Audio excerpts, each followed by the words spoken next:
Now, third story of the evening as well. 2311 Racing has re-signed Bubba Wallace to a multi-year contract extension to keep him in the number 23 Toyota for the next few years. A few weeks ago, Wallace seemed nervous about whether or not he'd get to stay with Michael Jordan and Denny Hamlin-owned team due to their stance in the charter negotiations.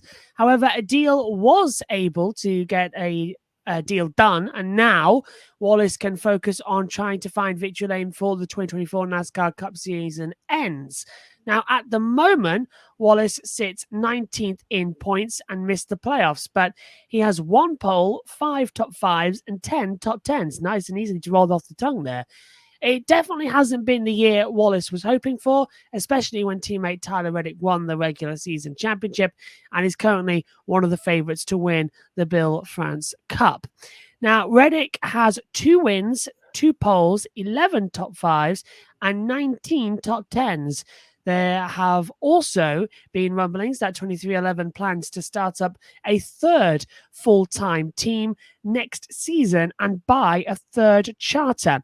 We don't know if those plans remain the same given the team's stance with the charter negotiations. However, the most important thing to focus on today is Wallace staying with the number 23 team and having stability. The photo courtesy there of 2311 Racing. Matthew Owens from Honor Sports Radio Network now joins me as well. Good evening to you, Matthew. Quick question for you then in this.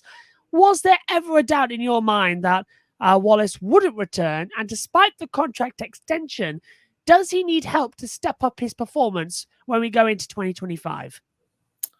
Well, first off, hello. Thanks for having me again.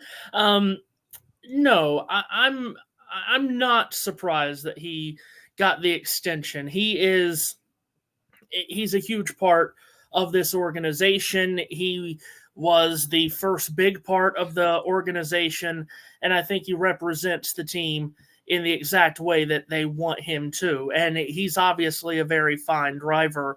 But to your point, yes, he does have to step up his performance moving forward because, and again, you mentioned it, our opinion on Darrell Wallace Jr. on the track is now a little bit swayed where it wasn't before, but it is now with what Tyler Reddick has done.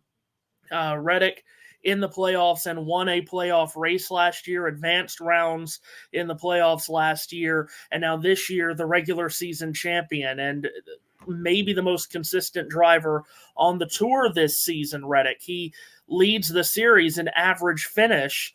Wallace is 13th in average finish rankings.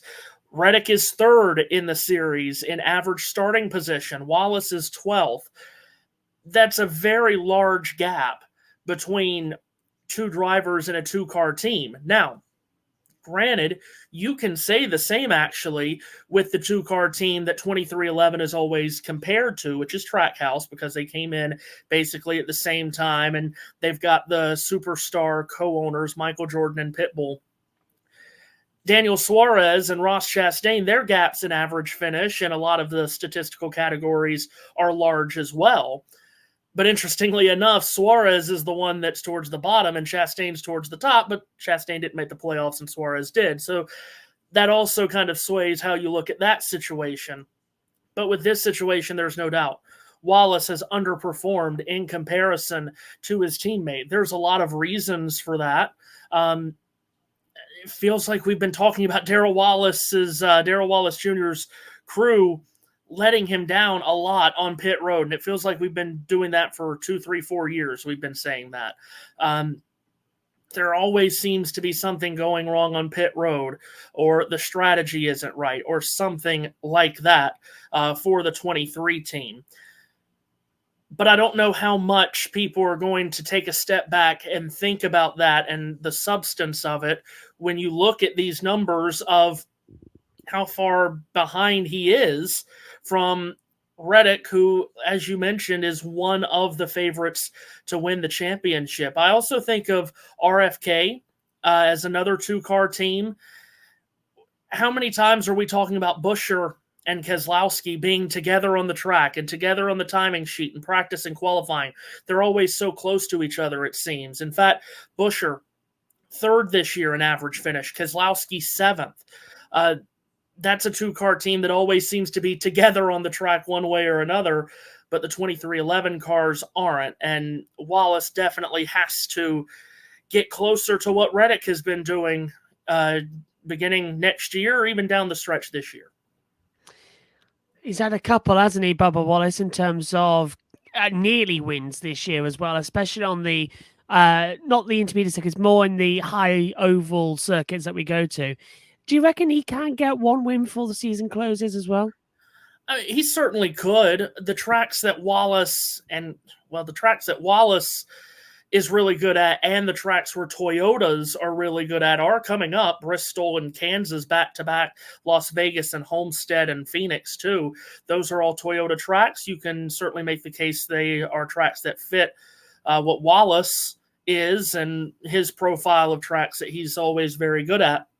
The thing that I do worry about with Wallace, and I'm at this point not talking about the rest of this season, but moving forward, we always talk about he's very good at the intermediates. We always bring up a Kansas where he's won at before, a Michigan. He's very good on the super speedways. He's a terrific drafter. He understands the draft at Talladega and Daytona and Atlanta. But we very rarely hear from him on short tracks. And we definitely don't hear from him on road courses, which is a place where Reddick has had a lot of success. And Denny Hamlin has had plenty of road course success too. And certainly Hamlin's had a ton of short track success. We're going to compare him to Reddick first and foremost. And then we're going to probably compare him to Denny and the other JGR cars because they are so tightly wound. That's where you would like to see the 23 team get better on those road courses and the short tracks. Now, granted, he's had better runs this year at places like Richmond. Even Martinsville, he started towards the front and ran up towards the front for the majority of the day. But that's where I want to see Wallace get a little bit better. And, of course, I would like to see him, and this has nothing to do with on track, I would like to see him be a little bit more positive. He's beating himself up so much. We know this about him, that something happens, something goes wrong, and he is beating himself up in the post-race interview and in the media, with the media. I would love to see him become more positive. Tyler's like that too, actually, but I would love to see Darrell Wallace Jr. get a little bit more positive, because I think that does affect results on the track at times. Not all the time, but sometimes. I would like to see him be a little bit more positive and give himself a little bit more grace.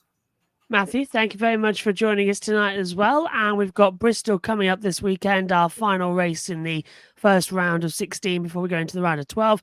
4 drivers currently in the cutoff. That's Denny Hamlin, Brad Keselowski, Martin Truex Jr. and Harrison Burton as well. Certainly, I think 3 names there I didn't expect to be in the bottom half. So let's see what happens when we get there as well at Bristol this weekend. Thank you, Matthew, as well. You can tune to that on USON as well.